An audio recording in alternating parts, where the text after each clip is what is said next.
Well, Prime Minister Narendra Modi today travelled in style in a seaplane from Sabarmati River to Ahmedabad to the Dharoi Dam in Mehsana district. Prime Minister will now be heading to the Ambaji temple in the seaplane after landing in Dharoi Dam. His return journey would also be by the same seaplane. The aircraft that the Prime Minister used is an American-built Quest Kodiak and can fly at a speed of 322 kilometers per hour. It can even go for up to 9 hours even without refueling. And those are the stunning images there of the Prime Minister taking off from the Sabarmati River in the seaplane and then landing at the Dharoi Dam. And there was so much excitement with crowds cheering on, chanting Prime Minister Narendra Modi's name, excitedly taking his pictures. For them, it was a sight. The opposition obviously are crying foul. They call this nothing but an extravagance, an indulgence by the state government, questioning whether seaplanes will indeed be put to effective use in case there is a situation that arises, and whether it will be used for rescue and relief missions. Okay, so that is the Prime Minister's seaplane ride that caught all the attention and has clearly hogged all the limelight. In fact, this has been done for the very first time, at least in Gujarat, and took off from the Sabarmati River as well for the very first time. And all of this happening on the last day of campaigning.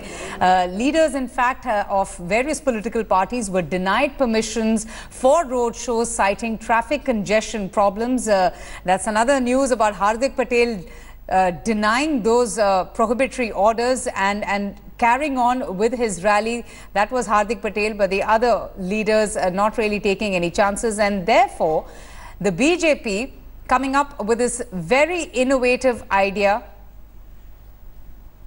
on the last day of campaigning. We have the reaction of the Union Minister, Nitin Gadkari. Let's just play that out for our viewers. Okay, let me go straight across now to India Today's Ankit Tyagi, who was in the midst of all the action, who actually gave us a detailed coverage of the Prime Minister's seaplane taking off from the Sabarmati River.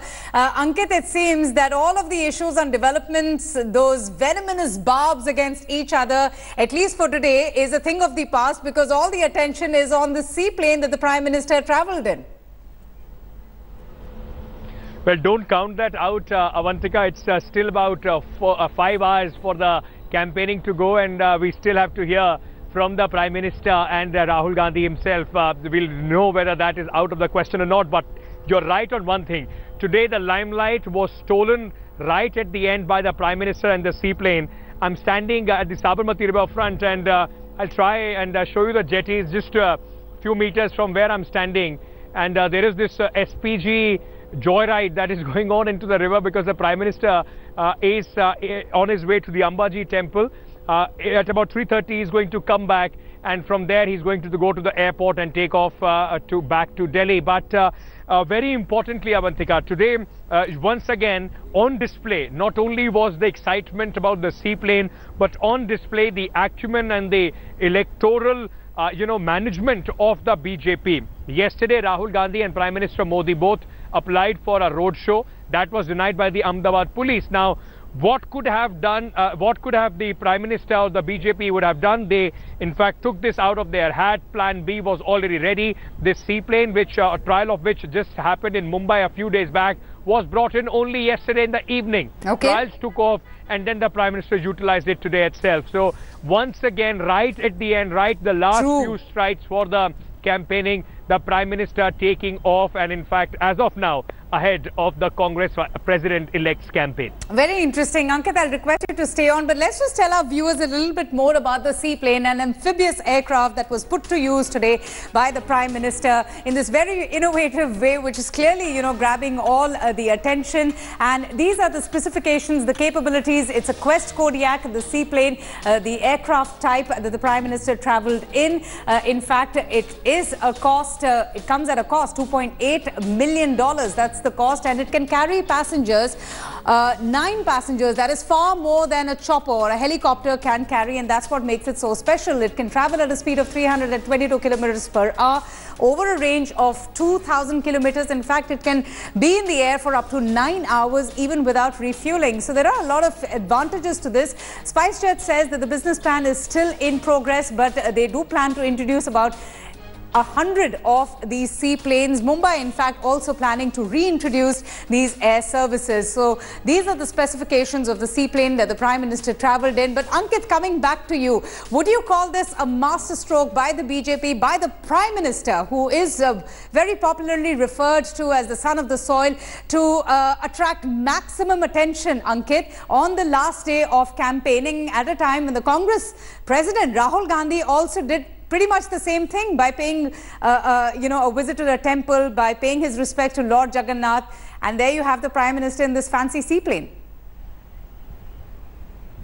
Rahul Gandhi, I would say the temple visit was a reaction to what the Prime Minister's seaplane event was. But no doubt, don't confuse it with any policy that is going to be implemented very soon. It's not that me, you or anybody from Ahmedabad can just walk in and tomorrow they will have the seaplane service for them. It has been specifically designed by the Prime Minister, by the BJP, to garner the maximum eyeballs. Me and you since morning have been talking about only one thing, that's a seaplane, and that's the advantage of this entire event. The entire Ahmedabad city and of course the people across Gujarat are only talking about this spectacle. This tells you how well-oiled, the advantage that the BJP has as a well-oiled election fighting machine. A masterstroke as well. Throughout the day, no matter what happens, this is going to be talked about. The Congress Vice President, till yesterday, after the roadshow permission was cancelled, I beg your pardon, he's the Congress President-elect now. The only thing we were told by the Congress party is that there's going to be a press conference today.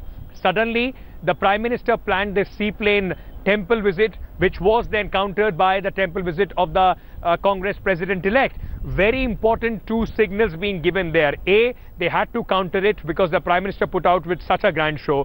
And number 2, Avantika, right at the end, the soft Hindutva, the temple run for both the BJP and the Congress continues because they understand the optics of this entire matter. True. And in the end, the message still has to be sent across that the biggest vote share, the Hindu voter, has to come to either of the party. That's why the Congress President-elect went to the temple. The Prime Minister taking it to a different level. Mother of all road shows, if I can call it, with the seaplane. That's true. This would be an air show, isn't it, Ankit? I mean, what a plan there by the BJP. But thank you so much. Always a pleasure to speak to you. And especially at a time when things are really heating up in Gujarat. If the Prime Minister decided to go on the seaplane to pay a visit to the Ambaji temple, well, the Congress is also leaving no stone unturned to woo the electorate. In fact, Rahul Gandhi in the early morning hours paid a visit to the Lord Jagannath temple in Ahmedabad in a bid to strike a chord with the masses. Rahul Gandhi already visiting several temples. We hear he's already visited more than 30 temples in 90 days during his campaigning in poll-bound Gujarat. Rahul Gandhi's visit to Jagannath temple comes on the same day as the Prime Minister's visit to the Ambaji temple.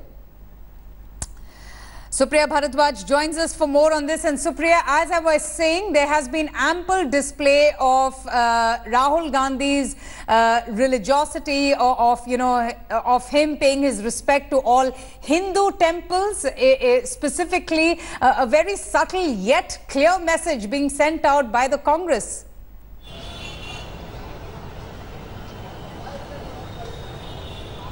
Well, absolutely, yes. Where we are is the hotel where Congress is going to just hold the press conference of Rahul Gandhi. The first, the event is, this is a place where the press conference is taking place. And this is first time Rahul Gandhi is going to address a press conference after being elected as the president of the Congress party.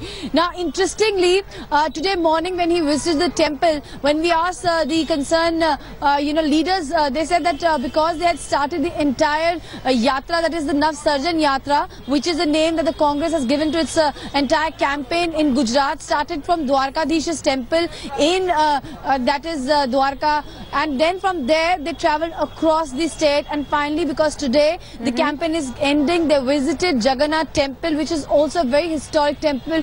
From last 140 years, from that very place, the Rath Yatra takes place in Ahmedabad, and that is where they say that they decided to end the yatra, and after that, now here the press conference is being organized. In a short while, Rahul Gandhi will be speaking to the media. I have been joined by the spokesperson of the Gujarat Congress, Mr. Nitish Vyas. Sir, ये पूरी जो आपकी नवसर्जन यात्रा थी, इसमें बहुत सारे मंदिर गए, तो और जो है आपको आज जो है आप लोग खत्म किया है आपने अपने नवसर्जन यात्रा को, किस तरह देखते हैं इस पूरी अपने कैंपेन को आप? कल खुद राहुल जी ने बताया कि गुजरात से उन्होंने बहुत कुछ सीखा है, जो प्यार और जो मोहब्बत, जो आशीर्वाद बुजुर्गों का उन्होंने पाया है, उससे वो खुद बहुत प्रभावित है और खुद ऋणी समझते हैं गुजरात की जनता को। और जिस तरह से लोगों ने जन आशीर्वाद कांग्रेस के प्रत्याशी को देने का मन बनाया है, मुझे लगता है कि नवसर्जन होके रहेगा और कांग्रेस का शासन लोगों के लिए, माने लोगों का शासन इस गुजरात में प्रस्तापित होगा। Well, this is what the Congress is saying on its entire campaign, Avantika, and it is really interesting. It's the last, few hours before the campaign ends in Gujarat. What a campaign it was. A massive showdown between BJP and the Congress parties, and it was actually what we can say a kaante ki takkar as far as both these political parties are concerned in the battleground of Gujarat. Oh, absolutely. Supriya, thank you so much for joining us. Thanks for watching the video. For more such news and updates, please like, share and subscribe to India Today. Also check out our other great videos from our channel. We know you will love to.